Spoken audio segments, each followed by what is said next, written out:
이 시간 하나님께서 우리에게 주시는 말씀 시편 103편 19절 말씀입니다.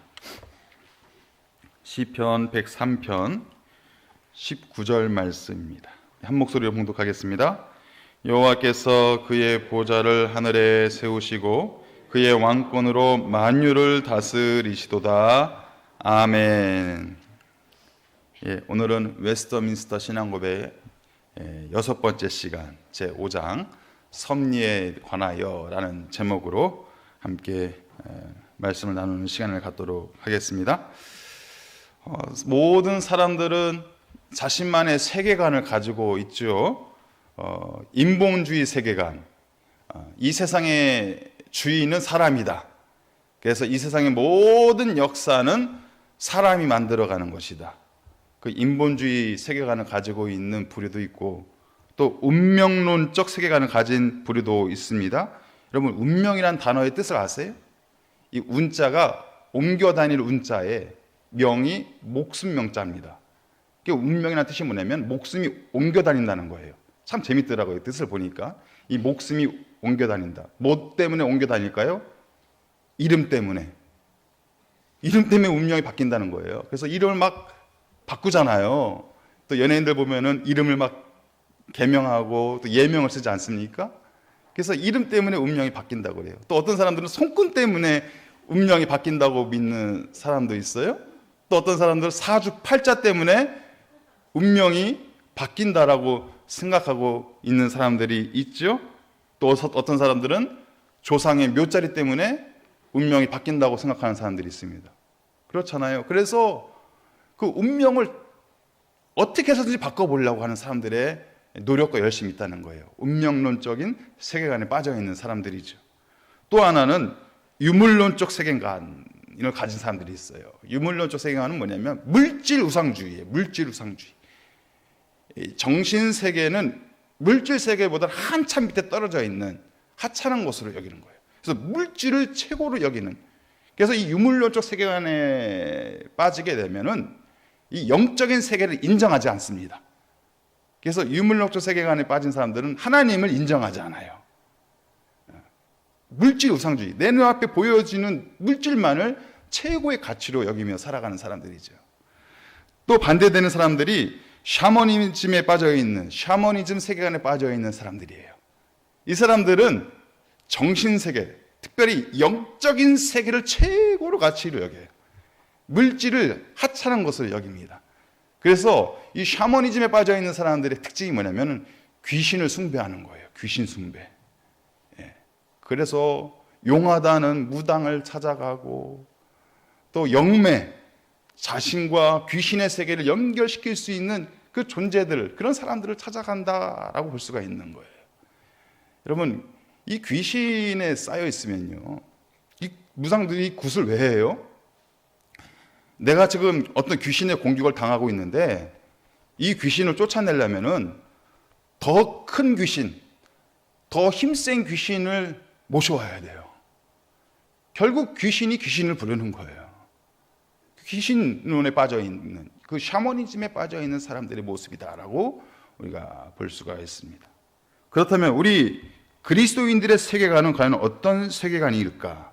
사람 중심도 아니고 운명 중심도 아니고 물질 중심도 아니고 귀신 중심도 아니고 그리스도인의 세계관은 누구 중심일까요? 하나님 중심. 하나님이 내 인생의 주인이다. 하나님이 내 인생의 주관자다. 하나님이 내 인생 책임지신다. 하나님이 내 인생 인도하신다. 하나님께서 나를 지키시고 보호하신다. 이 마음으로 살아가는 사람들이 그리스도인들이고 그리스도인들의 세계관이 되어야 된다라는 거예요. 그런데 이 그리스도인 중에서도 좀 위험한 생각을 가지신 분들이 있어요. 그건 이신론적인 세계관인데, 이신론. 그 쉽게 말하면 하나님을 인정해요. 하나님을 믿어요. 그런데 그 하나님을 나의 삶의 주관자로는 인정하지 않는 거예요. 하나님이라는 존재, 신이라는 존재는 인정하지만 내 삶을 구체적으로 살아갈 때 간섭하시는 분은 하나님이 아니시다. 이신론적인 세계관에 빠져 있는 거예요. 예를 들면 여러분들 손목시계가 있잖아요. 옛날에 그 태엽 갈아 이렇게 돌려가지고 이렇게 차크차크 지나가던 그 옛날에 손목시계가 있었잖아요. 그 손목시계를 만든 시계공, 기술자, 그 기술자를 하나님처럼 여기는 거예요. 그 시계공이, 그 기술자가 그 시계를 만들어 놓은 이후부터는 그 시계는요, 간섭할 일이 없어요. 자기가 태엽만 갈아놓으면, 이게 돌려놓으면 그 시계는 저절로 잘 간다는 얘기죠. 시계공이 막 쫓아다니면서 시계가 잘 가고 있나, 뭐가 문제가 있나 살펴보지 않는다는 얘기예요. 마치 하나님을 이런 존재로 여긴다는 거예요. 하나님이 우리를 만드셨잖아요. 창조하셨잖아요. 이 땅에 살아가도록 인도하셨잖아요. 그런데 거기서 하나님의 역할은 끝나는 것이고, 구체적으로 살아갈 때는 하나님이 개입하지 않는다. 하나님이 나를 찾아오지 않는다. 하나님이 나를 주관하지 않는다라는 생각을 가진 그리스도인들도 있다라는 거예요. 그것이 바로 이신론에 빠져 있는 그 그리스도인들의 모습이다라는 것이죠. 그런데 이 모든 것은 성경에서 어긋나 있는 교리라는 거예요. 성경에 근거한, 웨스터민스터 신앙고백에서 말하고 있는 성경에 근거한 내용은 뭐냐? 이 세상에서 벌어지고 있는 모든 일을 하나님께서 주관하신다. 적극적으로 하나님께서 개입하고 계신다. 자, 이 내용이 뭐냐? 바로 하나님의 섭리라는 거예요. 하나님의 섭리. 하나님의 섭리라는 얘기는 뭐냐면, 우리 인생이 살아갈 때 이 삶의 과정들마다, 그 순간들마다 하나님은 한 번도 외면치 아니하시고, 한 번도 눈을 감지 아니하시고, 모든 것을 살피시고 운행하시고 주관하신다. 그것이 바로 하나님의 섭리라는 거예요. 섭리. 자, 첫 번째, 하나님의 섭리란 무엇입니까? 자, 하나님의 섭리란 라틴어로 프로비덴시아라는 단어인데요. 이 단어가 참 재미있어요. 프로가 미리라는 뜻이고요. 또 비덴시아, 이것이 비데오라는 단어에서 나온 것인데, 여러분 비디오 많이 들어보셨죠? 비디오, 그죠? 예전에 많이 들어보셨잖아요. 그래서 비디오는 본다라는 뜻이에요. 그래서 프로비덴시아, 이 섭리라는 뜻은 뭐냐면, 하나님께서 미리 보고 준비하신다라는 거예요. 예비하신다라는 뜻을 가지고 있는 거예요. 앞으로 일어날 모든 일을 하나님은 미리 보시고 그 일들을 준비해 가신다. 이것이 바로 하나님의 섭리라는 것입니다. 우리가 전에 시간에 배웠던 작정과 예정, 기억나세요? 작정과 예정. 작정은 뭐였죠? 하나님의 일반적인 작정의 개념이 뭐였죠? 온 세상을 하나님께서 창조하셨다. 하나님께서 이미 작정하시고 온 세상을 창조하셨다. 그리고 온 세상을 하나님께서는 구속하기를 원하신다. 그것이 작정의 개념이고, 예정은 뭐예요? 특별한 개념이잖아요. 우리 사람을 향한, 특별히 우리 구원받은 하나님의 백성을 향한 하나님의 예정하심이 있었다. 특별한 하나님의 돌보심이잖아요. 그래서 이 작정과 예정은요, 언제 일어났던 거예요? 태초 이전에, 이 세상이 만들어지기 전부터 하나님은 그 뜻 가운데 작정하셨고 예정하셨다는 거예요.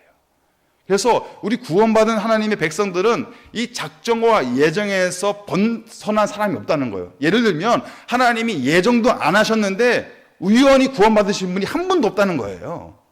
여러분들이 그냥 살다 보니까 어떻게 해서 동네 중앙교회를 만나서 이 자리에 나와서 수요일 날 말씀 상하견을 들으면서 함께 기도하는 것은 우연한 일이 아니라는 거예요. 언제부터 이것이 예정되어 있던 거예요? 이 세상이 존재하기 전부터. 그래서 구원받은 사람들은 그 하나님의 예정하심이 있었기 때문에 구원받은 거예요. 구원해 놓은 다음에 아이고 그래도 내가 예정했던 사람이야 라고 결정하시는 것이 아니라, 나라는 존재는 이미 하나님께서 예정해 놓으신 존재라는 거예요. 얼마나 귀한 존재예요. 그러한 하나님의 작정과 예정이 이 세상을 시작했잖아요. 이 세상이 만들어졌잖아요. 그렇다면 이 세상을 통치하는 개념이 있어야 돼요. 작정과 예정의 개념으로 이 세상이 통치되는 것이 아니라 하나님의 섭리로 이 세상이 통치되고 있다. 그래서 섭리라는 의미는 뭐냐면 작정과 예정과는 좀 다르게 이 세상을 통치하시는 하나님의 원리예요. 그걸 섭리라고 여러분들이 이해를 하시면 되겠습니다. 그래서 이미 앞날을 내다보시고 모든 것을 아시고 또 모든 것을 준비하신 하나님의 손길이 있다. 하나님의 섭리다라는 것이죠. 여러분, 우리 아브라함과 이삭의 이야기를 들어보면 알잖아요. 아브라함이 이삭을 번제물로 바치기 위해서 모리아산에 올라가잖아요. 그런데 이삭이 물어봐요. 아버지, 땔감도 준비가 되어 있고 풀도 준비가 되어 있는데 번제로 드릴 만한 순양이 없어요. 순양은 어디 있는 거예요? 그래서 아브라함이 대답을 하잖아요. 하나님께 드릴 제물은 하나님께서 준비해 놓으셨다. 그게 무슨 개념이에요? 여호와 이레. 하나님께서 준비해 놓으셨다. 그 준비하심이 바로 하나님의 섭리라는 거예요. 하나님의 섭리. 우리의 삶도 마찬가지예요. 내가 볼 때는 부족하고 내가 볼 때는 없는 것 같지만 하나님의 섭리 가운데는 모든 것이 이미 다 준비되어져 있다는 거예요. 동네 중앙교회를 향한 하나님의 꿈과 비전도 하나님께서 준비해 놓으셨다는 거예요. 그것을 믿고 바라보고 하나님의 섭리를 의지하며 살아가는 사람들이 바로 그리스도인이다. 그것이 바로 성도의 삶이다라는 것을 오늘 이 본문을 통해서 우리가 알 수 있다라는 것이죠. 여러분, 우리가 살면서 얼마나 많은 영적인 경험들을 많이 하셨어요. 여호와 이레 하나님 아시잖아요. 내가 만난 하나님이 어떤 하나님이신지. 돌아보니까 하나님이 다 준비해 놓으신 거예요. 그 당시에는 눈에 안 보였는데, 그래서 마음이 불안함이 있었는데 시간이 흘러다 보니까 하나님께서 준비해 놓으신 것이 너무 많은 거예요. 꼭 필요한, 내 삶에 꼭 필요한 것들을 하나님께서 준비해 놓으신 것을 우리가 볼 수 있다는 것이죠. 아마 그런 간증들이 이만큼 있으실걸요. 여호와 이레 하나님, 나를 위해서 준비해 놓으신, 미리 앞을 내다보시고 준비해 놓으신 그 하나님을 경험하신 그 간증의 역사들이 아마 이 자리에 수도 없이 많을 거예요. 제가 이렇게 학창시절 때 인기가 많았을 것 같아요? 없었을 것 같아요? 특별히 여자들에게 인기가 별로 없었어요. 왜냐면 성격이, 제가 이제 목회를 하면서 이제 성격이 좀 이렇게 적극적으로 좀 바뀌게 되고, 이렇게 바뀌게 되는데, 예전에는 좋게 말하면 신중한 성격이었고, 조금 나쁘게 얘기하면 우유부단한 성격이었어요.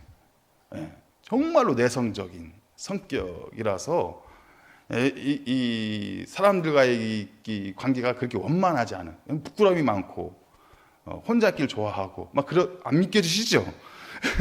그런 성격이었거든요. 그러니까 별로 여자들한테도 인기가 없었어요. 근데 이제 점점 성장하면서 막 그런 걱정이 되는 거예요. 나는 결혼을 어떡하지? 근데 제 친구들은 뭐 군대 있을 때 결혼하고 전역해서 또 결혼하고 직장 들어가서 결혼하고 또 이제 신대원을 갔는데 신대원에서도 제 친구들은 다 결혼하고 저만 결혼을 못 하고 있는 거예요. 그래서 어떡할까 막 걱정이 이제 그 순간부터 막 이제 찾아오는데, 여호와 이레 하나님, 네, 정말로 여자다운 여자 하나님께서 다 예비해 놓으시고 가장 알맞을 그 시기에 만나게 하시고 같이 비전을 갖게 하시고 꿈을 갖게 하시고 이제 이렇게 동네 중앙교회를 함께 섬길 수 있는 그 자리로 하나님께서 인도해 주셨잖아요.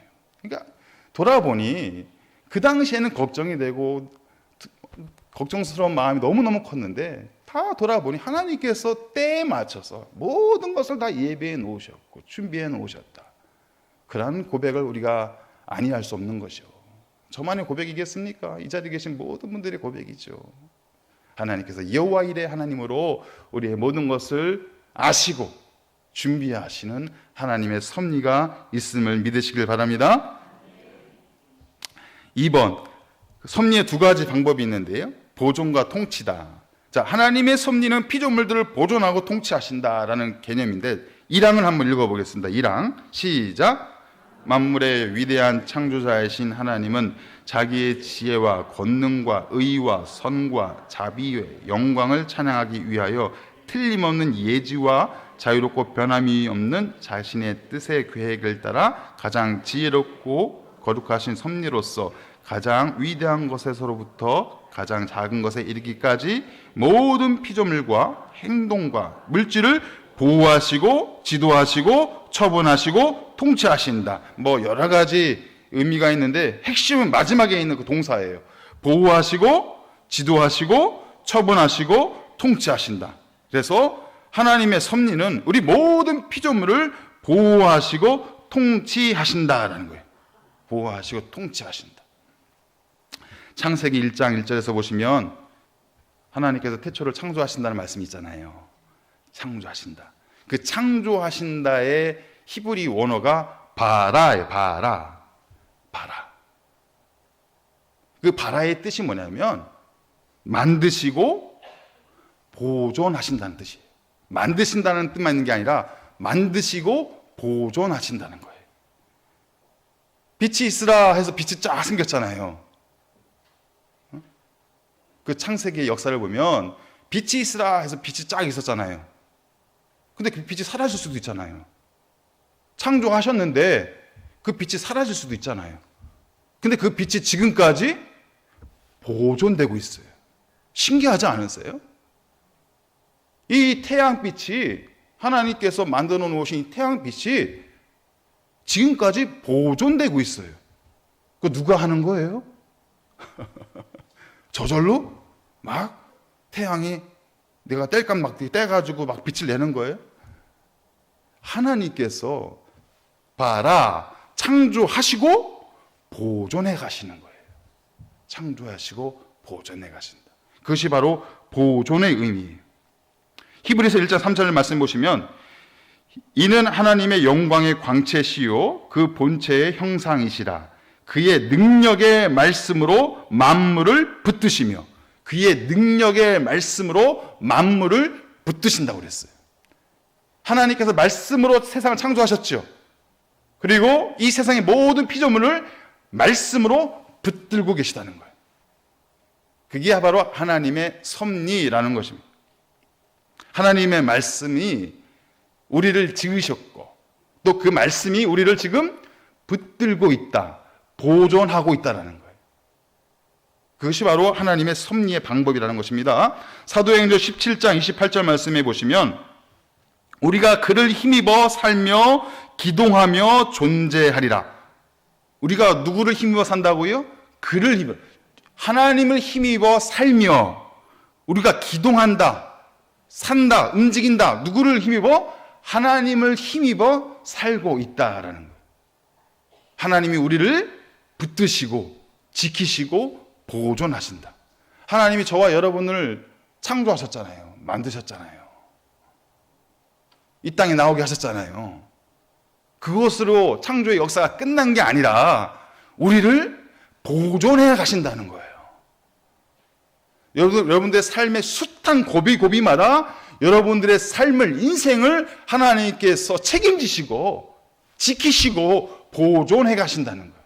그게 바로 봐라, 하나님이 창조하시니라. 그 의미가 있는 것입니다. 그게 바로 하나님의 섭리라는 거예요. 하나님의 섭리는 무엇입니까? 나를 결단코 포기하지 아니하신다. 왜냐하면 나의 창조주시니까. 나를 지으신 여호와 하나님 나의 아버지이시니까 나를 결단코 버리지 않으신다. 나를 끝까지 책임진다. 나를 끝까지 지키신다. 나를 끝까지 보존하신다. 그것이 바로 하나님의 섭리라는 것입니다. 자연 법칙과 섭리와의 관계, 두 번째 내용이 되겠습니다. 그렇다면 하나님께서 이 세상의 모든 피조물들을 직접 운행하시고 다스리고 있다면 이 자연 세계, 이 피조물 세계 가운데 있는 이 자연의 법칙과 하나님의 역사하심과 일하심이 충돌되는 것은 아닐까? 라는 생각이 들 수도 있어요. 우리 2항을 한번 읽어보겠습니다. 2항 시작. 제1원인이 되시는 하나님의 예지와 경륜에 따라 비록 만물이 변함이 없이 그리고 틀림이 없이 생성하지만 동시에 동일한 섭리로서 하나님은 만물이 제2원인들의 본성에 따라 필연적으로나 자유롭게나 우발적으로도 일어나게 하신다. 여기 두 가지 핵심이 나오는데 제1원인이 있고 제2원인이 있어요. 세상에서 벌어지는 일들이 두 가지로 인해서 발생되고 있는 거예요. 제1원인이 있고 제2원인이 있어요. 우리가 전에도 한번 언급됐던 내용인데 그럼 제1원인이 무엇일까요? 이것이 바로 하나님이라는 거예요. 하나님. 그리고 제2원인은 무엇일까요? 그것이 바로 자연 법칙, 하나님이 만들어 오신 원리, 자연의 질서, 또 사람의 모습들이 제2원인이 된다라는 거예요. 그래서 하나님 제1원인이 있어야만 제2원인이 힘을 나타낼 수가 있는 거예요. 이 자연 세계가 저절로 움직이는 것이 아니라는 거예요. 우리 사람이 저절로 인생이 왔다가 가는 그런 인생이 된다는 것이 아니라는 거예요. 제2원인이 되는 이 피조물 세계의 자연 법칙은 제1원인이 되는 하나님의 운행하심이 있을 때만이 가능한 것이다. 그것을 말씀하고 있는 것입니다. 그렇기 때문에 이 자연 법칙과 하나님의 섭리가 충돌되는 것이 아니라는 거예요. 이 자연 법칙도 어디에 들어가 있는 거예요? 하나님의 섭리 안에 들어가 있는 거예요. 사람의 인생도 어디에 들어가 있는 거예요? 하나님의 섭리 안에 들어가 있는 거예요. 그래서 하나님께서 자연 법칙을 통해서 또 사람을 통해서 이 땅을 다스리고 있다라는 것이죠. 여러분, 이 강에 본류가 있잖아요. 이 본류. 커다란 강줄기가 있잖아요. 그죠? 커다란 강줄기가 있는데 그 커다란 강줄기 옆에 또 다른 지류가 있어요. 지류. 작은 물줄기들이 있어요. 그렇죠? 이 커다란 강줄기가 하나님이라면, 제1원인이라면 그 작은 물줄기들은 뭘까요? 제2원인이 되는 거예요.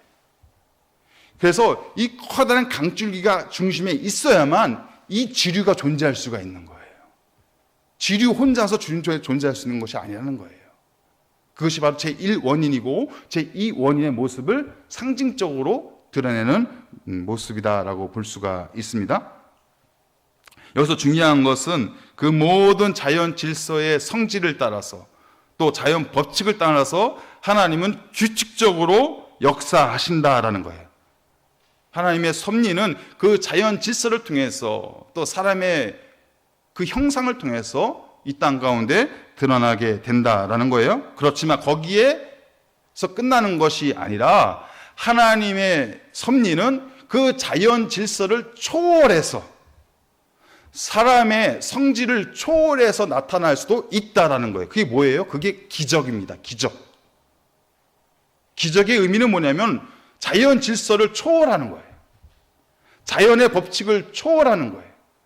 하나님은 자연 법칙으로도 일하시고 사람을 통해서도 일하실 뿐이 아니라 그 자연 법칙을 초월해서 사람의 역사를 초월해서 이 세상을 운행하시고 섭리하실 수 있는 분이다라는 것을 우리가 알아야 된다라는 거예요. 그것이 바로 3번에 있는 내용이죠. 뒷장 넘어가시면 3번. 때로는 일반적인 자연 법칙을 넘어서 초월적이고 기적적으로 보존하시고 통치하신다. 3항 한번 읽어볼까요? 시작. 섭리에 있어서 여러 가지 수단을 사용하신다. 그러나 그것들 없이도 또는 그것들을 넘어서서 또는 그것들을 거슬러서 자기의 기뻐하시는 대로 자유롭게 역사하신다. 하나님은 본인의 뜻대로 본인의 자유대로 역사하시는 분이에요. 우리의 생각에 머무르는 분이 아니에요. 이 과학의 법칙에 머물러 있는 분이 아니에요. 이 교과서의 이론에 머물러 있는 분이 아니에요. 상식에 머물러 있는 분이 아니에요. 그 모든 것을 초월해서 하나님께서는 자유로이 이 세상을 섭리하신다라는 의미가 되는 것이에요. 얼마 전에 유튜브를 봤어요. 거기에 내셔널 지오그래피라는 그런 탐사 프로그램이 있는데 거기서 이 홍해 사건을 이제 밝히려고 하는 그 내용이 있더라고요. 그래서 이 홍해 사건을 추적해 갔어요. 막 추적했어요. 그래서 뭐 이집트도 가고 그 시내산 그쪽도 가보고 여러 곳을 이렇게 탐색을 한 거예요. 근데 성경에 나오는 홍해 사건이 그 지금 아직 우리가 알고 있는 그 위치에서 도저히 있을 수가 없는 거예요. 그 수심이 어마어마하게 깊어요. 그 강폭이 너무너무 넓어요. 그것이 어떻게 하룻밤에 그것이 강줄기가 말라서 60만인입니까? 수백만 사람들이 거기를 하룻밤에 건너갈 수 있었을까? 이건 도저히 납득이 안 된다는 거예요. 그래서 이제 역사적인 이제 이 탐구를 하기 시작합니다. 문헌을 탐구하기 시작하고. 그랬더니 이 홍해라는 단어의 뜻이 원래 어떤 뜻이 있냐면 갈대밭이라는 뜻이 있다는 거예요. 갈대밭. 그래서 이것이 번역상의 오류로 인해서 그 바닷물을 홍해를 건넌 것이 아니라 갈대밭을 건넌 것이 아닐까? 하고서 그 갈대밭이 있는 위치를 추적해 가는 거예요.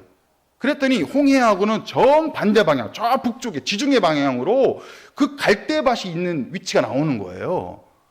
그리고 거기에 큰 호수가 있는데 그 호수가요, 신기하게 역사적으로 하룻밤에 완전히 말랐던 적이 있어요. 강풍이 불어가지고. 그 갈대밭 옆에 있는 호수에 강풍이 확 부는 바람에 그 호수가 진짜 하룻밤 사이에 확 말라버렸어요. 그것이 사진으로 있더라고요. 그래서 그것을 추적하면서 봐라. 성경에서 말하는 홍해 사건은 우리가 알고 있는 그 위치가 아니라 거기보다 한참 북쪽에 떨어져 있는 저 지중해 쪽에 있는 갈대밭에서 있었던 사건이다. 그러니 홍해 사건은 오류다 라고 이야기하는 거예요. 그거 보고 있으면요 진짜 그런 것 같아요. 한번 나중에 유튜브에서 한번 보세요. 내셔널 지오그래피하고 홍해 하면서 보세요. 진짜 같아요. 막 과학적으로 맞는 것 같아요. 상식적인 것 같아요. 근데 제가 나중에 딱 결론 낸 게 뭔지 아세요? 그거 보고 나서? 그럼 기적이 아니잖아. 그건 기적이 아니잖아요. 그냥 현상일 뿐이잖아요. 과학적으로 일어날 수 있는 현상일 뿐이지 그 기적이 아니잖아. 내가 믿고 있는 홍해 사건은 기적이거든요. 기적이에요. 도저히 납득이 안 되는 그 수킬로미터 되는 깊이에 강폭이 어마어마한 그 넓이를 하룻밤 사이에 건너가는 기적. 저는 그 기적을 믿고 있는 거예요. 그리고 저는 그 기적을 믿고 싶어요. 사람의 생각으로 판단이 되고 납득이 되는 그 과학적인 원리로 해석이 되는 것이 아니라 우리를 초월해서 과학을 초월해서 이 세상의 인간의 생각들을 초월해서 역사하시는 하나님의 섭리를 통해서 나타나는 기적. 저는 그 기적을 믿고 있어요. 그 기적을 바로 이 내용에서 말하고 있는 거예요. 하나님은 기적으로도 섭리하시고 역사하시는 분이시다. 도저히 나을 수 없을 것 같은 이 질병이, 이 고통이 하나님의 기적의 역사로 치유되고 회복되고 살아나는 역사가 얼마나 많이 있습니까? 우리 의사 선생님들도 이 자리에 계시지만 그 의사 선생님들의 소견으로도 도저히 납득이 안 되는 생명이 살아나는 역사가 얼마나 많이 일어나요. 우리가 기도할 때 생명이 살아나는 역사가 일어나잖아요. 기적이잖아요. 그런 기적을 우리는 믿고 있는 것이고 그런 하나님의 섭리를 우리는 따르고 있는 것이죠. 세 번째, 섭리에 대한 세 가지 질문이 있는데요. 이 섭리 생각할 때 여러 가지 질문들을 우리가 할 수가 있지만 그래서 한 세 가지로 한번 정리를 해봤습니다. 첫 번째, 세상의 일은 하나님이 행한 것인가 인간이 하는 것인가. 아까도 말씀드렸지만 하나님께서는 제1원인이세요. 그리고 하나님은 제2원인도 만들어 놓으셨어요. 자연세계, 자연의 법칙과 인간의 모습을 만들어 놓은 거예요. 얼마나 인간이 똑똑해요. 최첨단이잖아요. 그 지식이 제한이 없잖아요. 한계가 없잖아요. 이 과학의 문명이 얼마나 많이 발전했어요. 이 작은 머리에서, 왜 저에겐 그런 머리를 안 주셨는지 모르겠지만 이 작은 머리에서 얼마나 많은 것들이 막 벌어지고 있는 거예요. 그렇죠. 하나님이 인간에겐 두뇌를 주셨어요. 지식을 주셨어요. 그래서 그걸 통해서 하나님께서 이 세상을 섭리해 가고 계시는 것이죠. 그러면은 이 세상의 일은 하나님이 운행하시는 것인가, 사람이 만들어 가시는가? 여기서 우리가 중요한 개념이 합류라는 개념이 있어요. 합류. 또 이것을 동시 발생의 원리라고도 해요. 합류, 동시 발생의 원리. 아까 제가 말씀드렸죠. 커다란 강줄기가 있어요. 그렇죠? 하나님의 제1원인이 되는 커다란 강줄기도 있고, 그럼 그 강에 물고기도 살고 농사도 짓고 여러 가지 일들이 일어나잖아요. 그리고 옆에 지류가 있잖아요. 물줄기가, 작은 물줄기들 있잖아요. 그 물줄기에도 물고기도 살고 또한 농사도 짓고 하는 거예요. 그런데 이 작은 물줄기가요, 빙 돌아서 이 본류, 이 커다란 물줄기에 딱 합해졌을 때, 합류됐을 때 이 작은 물줄기는 힘을 쓸 수 있어요, 없어요? 없어요. 커다란 물줄기로 그냥 빨려 들어가는 거예요. 우리 인간의 역사가, 하나님께서 허락해 놓으신 인간의 역사가 있어요. 인간이 운행할 수 있는 범위가 있다는 거예요. 우리가 하나님의 영역을 침범할 수가 없잖아요. 우리 인간이 살아갈 수 있는 분량과 그 지경이 있다는 것이죠. 근데 그 지경에서 우리가 하나님의 지경으로 쑥 빨려 들어가는 순간부터는요, 우리는 힘을 쓸 수가 없는 거예요. 누가 운행하시는 거예요? 하나님의 거대한 강줄기가 우리를 덮으시는 거예요. 그래서 사람을 통해서 일하는 것도 가능하지만 그 모든 것이 다 하나님이 운행하신다는 거예요. 하나님의 거대한 강줄기가 이 모든 것을 붙잡고 있고 흔들어 함께하고 있다는 것이, 그것이 바로 합류라는 개념이에요. 합류라는 개념.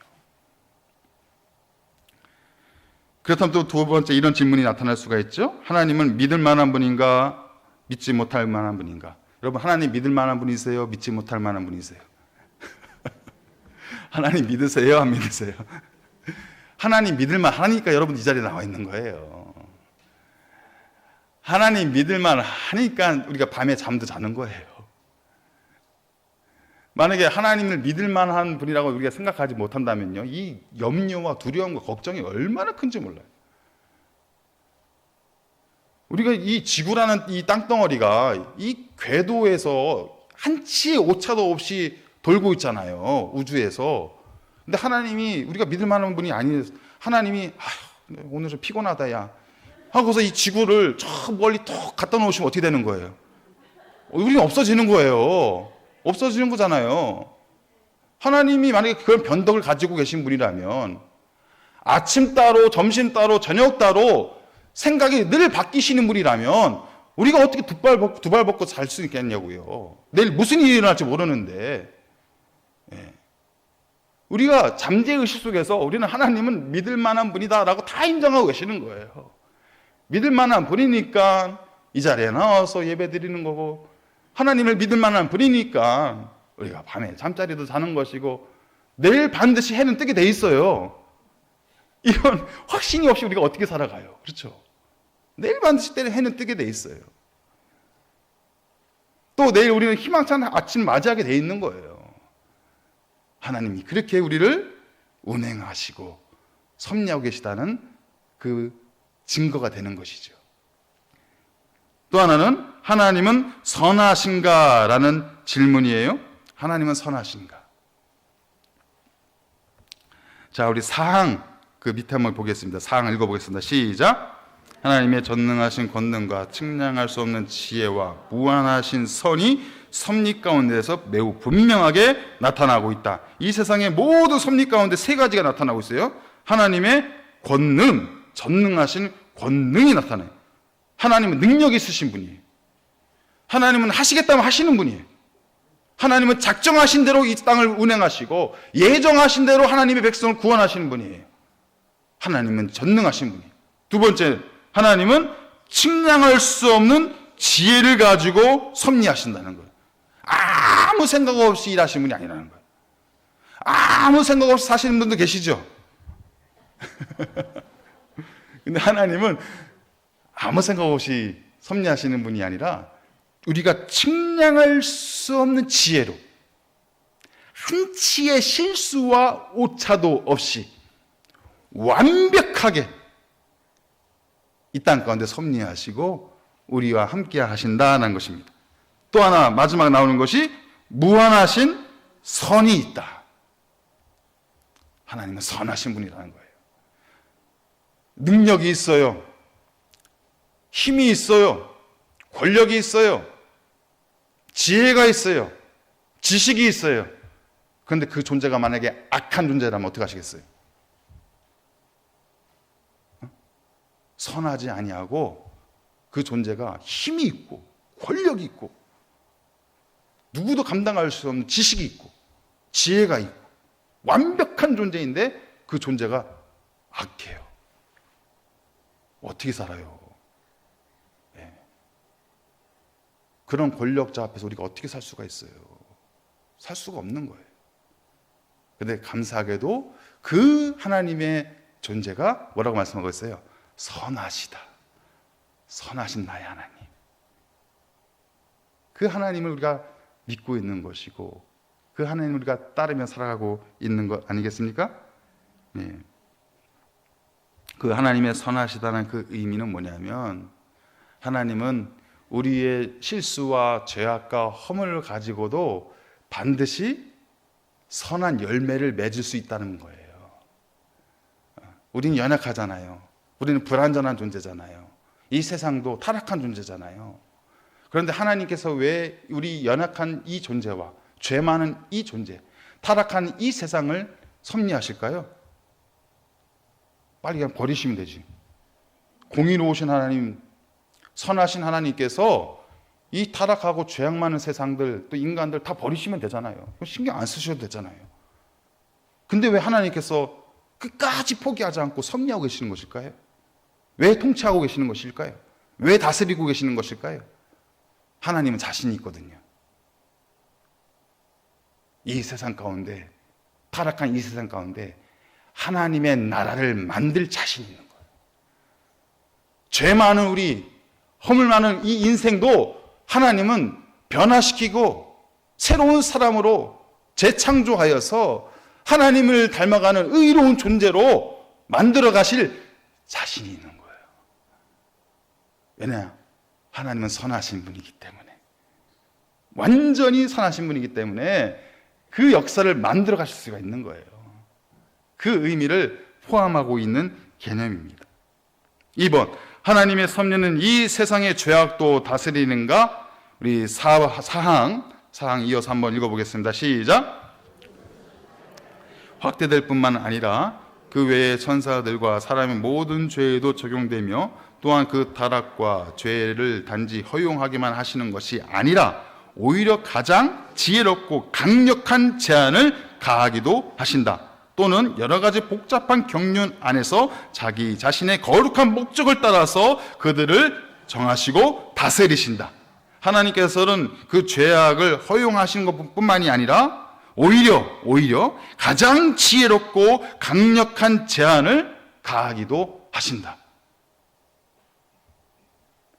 또는 여러 가지 복잡한 경륜 안에서 하나님 자신의 거룩한 목적을 따라서 그들을 정하시고 다스리신다는 거예요.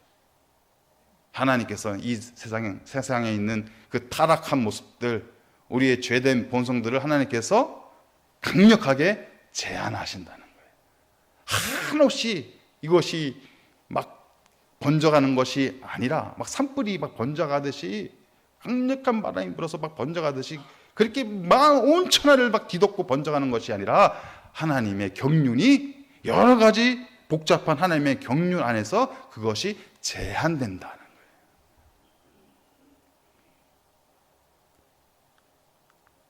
타락한 이 세상이 우리가 볼 때는 곧 멸망할 것 같고 버려질 것 같고 사라질 것 같지만 하나님의 섭리가 강력하게 제한하신다는 거예요. 타락한 나의 본성이, 나의 죄성이 내 인생을 허물어뜨리고 무너뜨리게 할 것 같지만 그 죄의 본성을 하나님께서 복잡한 경륜 안에서 강력하게 통치하시고 제한하신다는 거예요. 그러니까 죄인이 예수 영접하면 변화되는 거예요. 하나님의 섭리가 있기 때문에. 인간이 아무리 완악하고 타락하고 죄악이 넘쳐나도 하나님의 경륜이 시작되고 하나님의 섭리가 시작되면 변화될 수밖에 없는 거예요. 우리가 볼 때는 도저히 변화가 나타나지 않을 것 같은 그 사람도 하나님이 일하시면, 하나님이 역사하시면 변화가 일어나는 거예요. 아무리 희망이 없고 소망이 없고 꿈이 사라진 이 시대라고 하더라도 하나님이 섭리하시고 다스리시고 통치하시면 이 땅 가운데, 이 민족 가운데 새로운 역사는 시작이 된다는 거예요. 사람으로 그것이 만들어지는 것이 아니라 하나님의 섭리가. 그래서 우리가 날마다 기도하는 그 기도의 제목들이 너무너무 귀한 거예요. 하나님, 이 땅을 다스려 주옵소서. 이 민족을 다스려 주시옵소서. 통치하여 주시옵소서. 여러분, 그 기도가 얼마나 강력한 기도인지 몰라요. 하나님의 제한하심이 나타나기 때문에, 하나님의 강력한 역사하심이 나타나기 때문에 그 기도를 통해서 회복이 일어나고 새로운 희망이 나타나게 되는 것이다. 그렇다면 세 번째, 하나님에게도 죄성은 있는가? 한번 사항을 다시 한번 이어서 읽어보겠습니다. 시작. 초래되는 죄악성은 하나님에게서 나오는 것이 아니라 피조물에서만 산출된다. 하나님은 가장 거룩하시고 의로우시며 죄를 만드시거나 그것을 인정하시지 않을 뿐만 아니라 하실 수도 없다는 거예요. 하나님 본성 자체에서는 죄가 나타날 수 없다라는 거예요. 그런데 이 피조 세계에서는, 타락한 이 피조 세계에서는 죄성이 나타나는 거예요. 타락한 인간의 본성에서는 죄성이 나타나는 거예요. 하지만 하나님은 그 모든 죄성을 하나님의 거대한 강줄기로 들어오는 순간 사라지게 되는 거예요.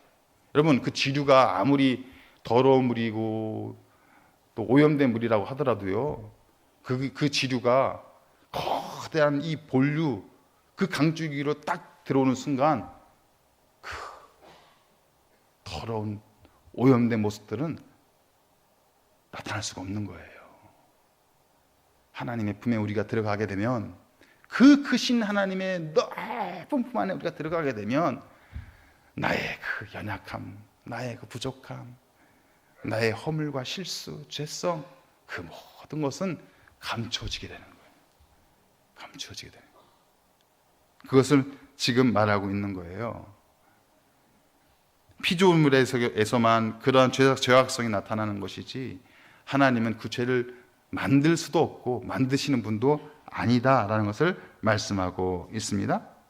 그러므로 우리는 그런 하나님을 믿고 또 하나님의 섭리를 따르며 살아가고 있는 것이다. 우리가 교환 맨 앞쪽에 보시면, 앞장에 보시면 맨 위에 로마서 8장 28절 말씀이 있어요. 로마서 8장 28절 말씀 함께 보겠습니다. 시작.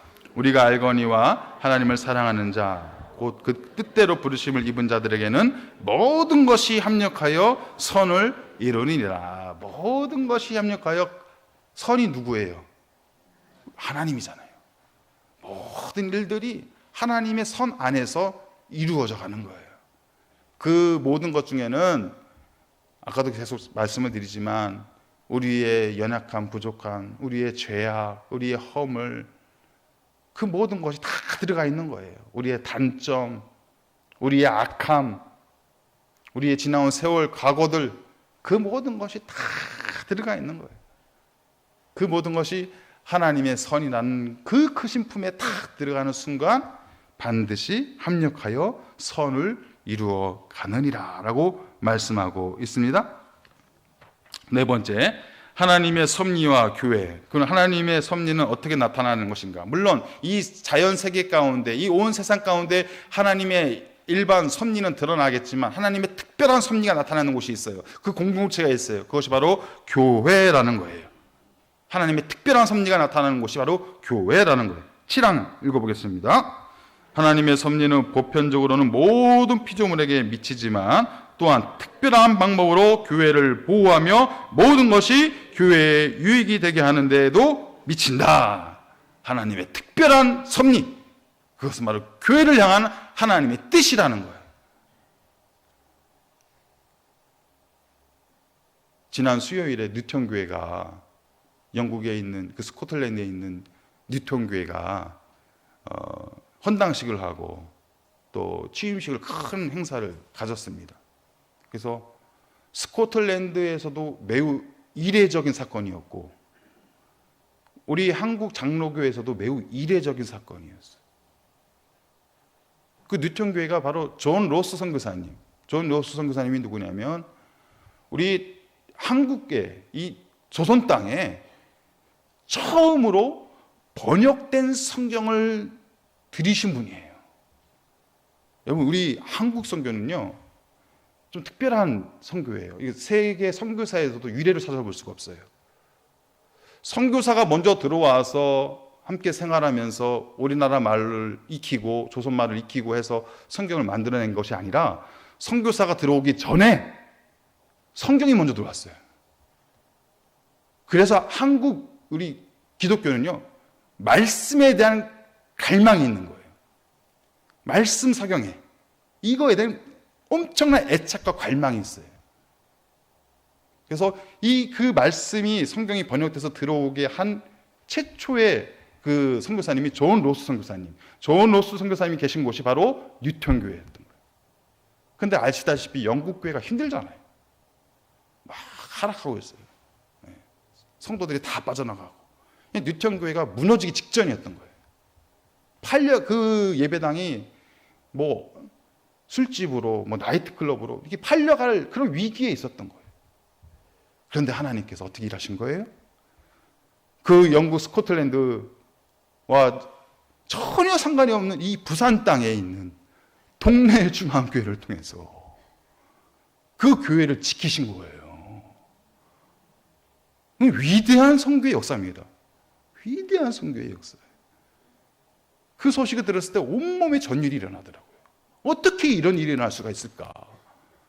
최초로 말씀을 번역한, 성경을 번역한 그 말씀을 드린 그 선교사님이 세운 교회, 그 선교사님이 파송한 교회를, 그 무너져가는 그 교회를, 그 말씀을 듣고 복음을 영접하고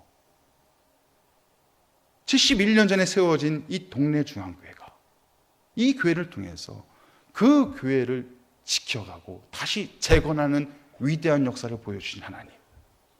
이것이 바로 사본에 있는 하나님의 섭리와 교회라는 그 내용과 정확하게 일치하는 겁니다. 하나님이 교회를 지키시는 거예요. 특별한 섭리로. 전혀 우리는 예상하지 못했잖아요. 누구도 이것을 상상하지 못했잖아요. 누구도 이것을 계획하지 못했잖아요. 그런데 하나님은 알고 계셨어요. 하나님의 섭리, 미리 아시고 준비해 놓으신 거예요. 교회를 준비해 놓으시고 그 교회를 섬길 수 있는 선교사를 준비해 놓으시고 또 그것을 품고 함께 참여할 수 있는 성도들을 준비해 놓으시고 모든 것을 준비해 놓으시고 이 엄청난 교회의 역사를 하나님께서 보여주셨다는 것이죠. 교회를 지켜가시는 하나님의 섭리, 이런 섭리가 우리 동네 중앙교회도 함께하고 계심을 믿습니다. 하나님이 이 교회를 지키시는 거예요. 이 교회에 모이신 거룩한 성도들, 거룩한 무리들, 우리 성도님들의 삶도 하나님의 섭리로 지켜가시는 거예요. 지키시고 보존하신다 말씀하신 그 하나님의 놀라운 뜻을 우리 마음속에 새기시고 하나님의 섭리만을 바라보며 나아갈 수 있는 믿음의 삶이 되시기를 주님의 이름으로 축복합니다. 우리 맨 마지막에 제가 결론으로 매듭을 져놨어요. 맨 마지막 우리 함께 읽겠습니다. 우리는 결코 무너지지 않습니다. 할렐루야. 하나님 아버지 감사합니다.